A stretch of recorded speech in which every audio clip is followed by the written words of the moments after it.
Thank you for joining Effortless Attraction. My name is Evelyn McAleer. I'm the author of A Life You Want, Effortless, and The Woman's Journey. I'm a life coach, business mentor, and inspirational speaker. And my greatest value is making a difference in people's lives. So I hope through these podcasts, I can make a difference to your life.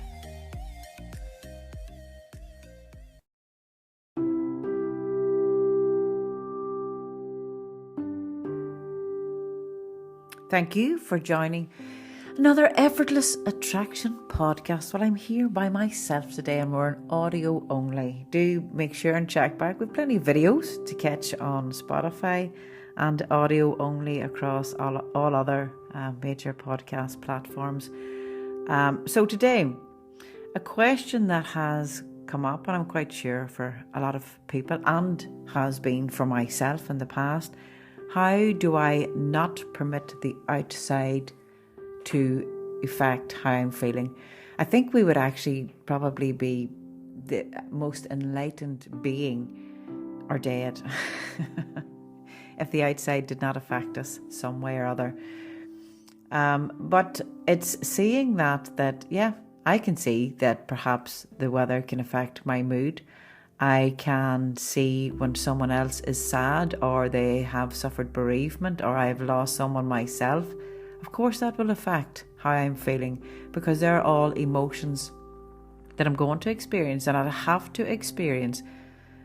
But then there's the other side where my heart goes out to people. I actually feel sorry for people because I was once there myself, where you're nearly conditioned that you will see so much that isn't going right in your life, and you will find so much evidence for it, and you'll find more faults than what's going right in life. And it's that at the end of the day, that is us. We're choosing that ourselves. And if we constantly are choosing to see what is not going right, that's all you will ever see. And when we choose that, we will choose to be the victim of the outside world. We will choose to be the victim of our outside circumstances, and we're also making the choice not to take responsibilities for my thoughts, my words, and my actions. Now, as I spoke with someone earlier, it's completely different. As they were saying, well, if I allowed everyone in the household to do as they feel and please, nothing would ever get done. There's one thing being organised, that I can schedule my diary this week. Then there's another thing that if an appointment didn't come true, if a flight that I was to go on was cancelled, that's another thing. I can't deal with what happens on the outside. Then it's my responsibility how I deal with that.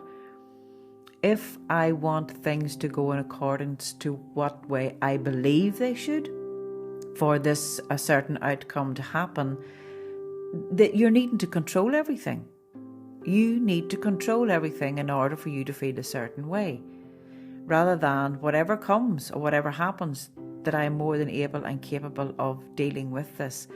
So it's not that the outside won't affect. I believe many things have to happen in our lives for us to learn, for us to grow, for us to know that what else can I change? What else can I make better in myself? What do I need to step away from that's not serving me? Have I become aware of this ream of thoughts that's going through my mind? And have I chosen to take responsibility this day for my thoughts, my words, and my actions? And it's sad. It really is sad when you see people's lives, you see what they have, and not material things, but how blessed that they are. And yet in all, we fail to see our blessings. We are putting all the focus on what we attain or obtain in life, qualifications, material things, where someone had said, we're just so busy, we're just so busy to have quality family time. That is sad. That is sad that we've got so conditioned, and we're like sponges absorbing and being controlled and manipulated ourselves from the outside, that we fail to make time to have quality presence and time with that actually matters most in our lives.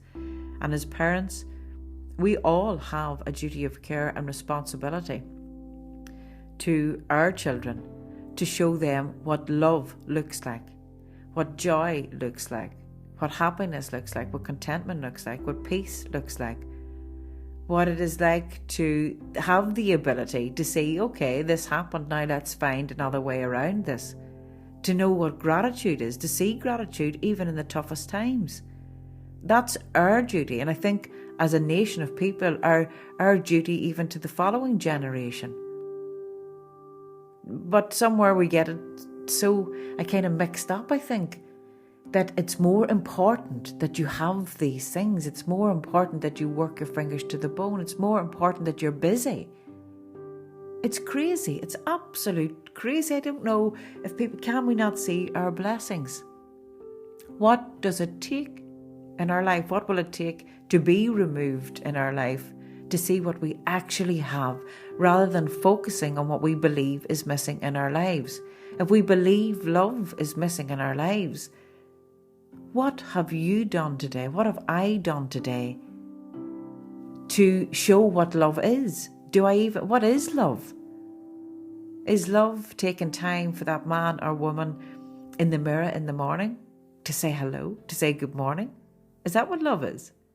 Is love being able to have fun and laughter even though there's dishes sitting? Is that what love is?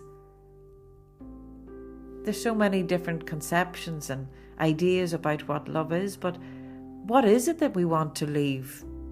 Is it inheritance? Is it land? Is it houses? Is that what we want to leave to our children? Or is it to show them the strength and ability that they have within them to have a fulfilled life, to have a life that is joyous, that is worth celebrating? It's such a pity, and it's sad whenever we can see that in other people's life, and I've been there myself. And I think we go through different stages in our lives. Listen, if you're when you have kids, of course things are busier, but also this too, we have as parents have this need to keep giving and giving and doing and running to after schools and giving our kids more things, which eats into the time.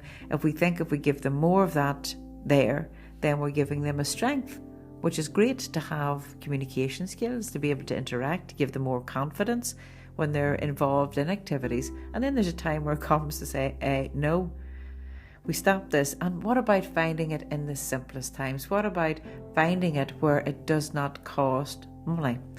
What about when it's just sitting at home, when it's doing something, when it's having fun? The simple things that have gone amiss. But it all starts really with ourselves. And it's really wanting, if we want change, I think when we get out of the way of being so involved with ourselves, how I'm feeling, and nobody else can see how I'm feeling. And listen, it is so important too, if someone is not feeling the best in themselves, it's all right to have a discussion. It's all right to have this talk, because I want to change something. I need to change something. And that's why I love what I do, that I get the chance, I get the opportunity, and I get it as a blessing to me to be able to sit and listen to people and their words, and know that people are genuine about bringing changes into their life. And it doesn't come overnight. It's not the easiest thing to bring change. But as I said, no one will ever sway me off the belief and the knowing that when I decide to change, when I decided to change, when I decided to change my thoughts, when I started to find gratitude, when I started to see what I had in my life rather than what was missing, more wonderful experiences and beautiful people and wonderful happenings just became and entered my life. And there's things there, social media will pop up 5 years ago, 4 years ago, and even then, when I look back on memories 4 years ago, so blessed because things were happening. It was just amazing, and it just continues. But does the outside affect how we're feeling? Of course it will. Of course it will. But it will, and it leaves us away that what is the feeling that I'm having here? I am meant to experience sadness. This is part of being human. Of course I am. To miss someone if they're not here in a physical presence, but also a knowing of, I also know that they're about. They'll always be here. There's that sadness that we experience, and especially for women too, because we have those wonderful hormones, and it'd be lovely to stay on that joyous, happiest place every day, because we don't really like the feeling of being sad, of being angry. But the anger is a choice. The anger is a choice. I absolutely believe that. We can choose that. We can stay in it. We can experience it for a certain amount of time, but then we have the responsibility. We can choose it to change it about. But as long as we continue in life to point a finger to someone that it is your reason, it is because of what you done, is how I am constantly feeling in my life. And if this is a repetitive thing in your life, you are the one that is failing to make change. Now, where that change is that I either have to step away from this, that I have to see this differently, or if I'm going to stay in this situation, that I accept it. It's not going to change. It is going to stay as it is. So we always get the choice there. If it's my brother, if it's my sister, if it's my children, if it's my husband, if it's my wife, if it's the teacher, if it's the government, if it's the weather, if they're the things that's making you angry today, you're choosing to be a victim of that. And this is not to justify anyone's behaviours, by the way. The outside is not to justify that it is okay to speak to someone in a quite controlling narcissist manner. It's not okay for that. But equally at the same time, I can only attract the same energy, the same vibration, the same frequency as I am emitting myself. Life is very amazing. It's a wonderful, wonderful thing. And it is a wonderful thing that when we see it within ourselves, we are the wonder. You are the wonder. You are life.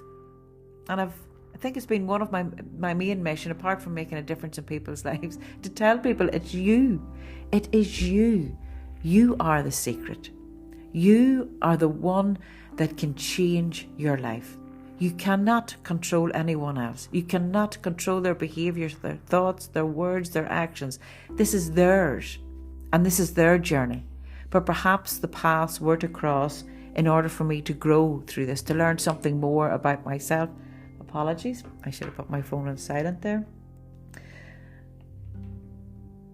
So today I can start to see perhaps life a wee bit differently with things that are happening on the outside, that I get the choice first thing in the morning, by the way, when I wake up, that I get a choice when I look at that man or woman in the mirror, what I say back to them, that I get a choice that I can give gratitude today as I have my breakfast, or even if I'm rushing to get the kids out, that I get the choice how to experience this. And if someone else is in a bad mood, then again, I get the choice how I react or I respond to that. We're always getting the choice. And if things are not serving you, you get the choice whether I stay in this, where I remove it, where I change. There's always a solution. There's always another way around it. But if you're allowing fear and blame, all the same family, to keep you where you're at, of course the outside is always, and it will continually affect how you're always feeling. That you're not appreciated, that you're not listened to, that you're angry, that you're frustrated. All of those things. That you don't matter. The outside will always make you feel like that, as the outside will make you feel that you're great. You could be great one day, you could be the bee's knees one day, and then the next day you could be nothing. You could be so reliant on the outside, but at the end of the day, it's you that's creating the outside. You are creating this through your thoughts, through your words, through your actions. So if you have created this not so nice, pleasant reality, how about creating a nice, pleasant reality? It's you. It has always been you. You can change your world by how you think, how you speak, and how you act. And your continual conversation that you're having with other people. If something does not serve you, you find a way to pick up the courage to face your fear, to put one foot in front of the other, to make the difference for yourself, to bring joy to your life. If you have kids, to bring joy to their life, to show them what love is, to show them what joy is, to show them what happiness is. And if they have those things in their life, they'll never want from anything from the outside to bring it to them.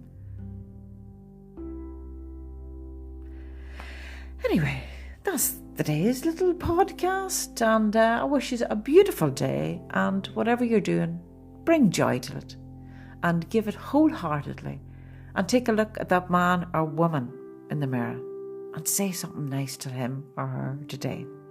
God bless.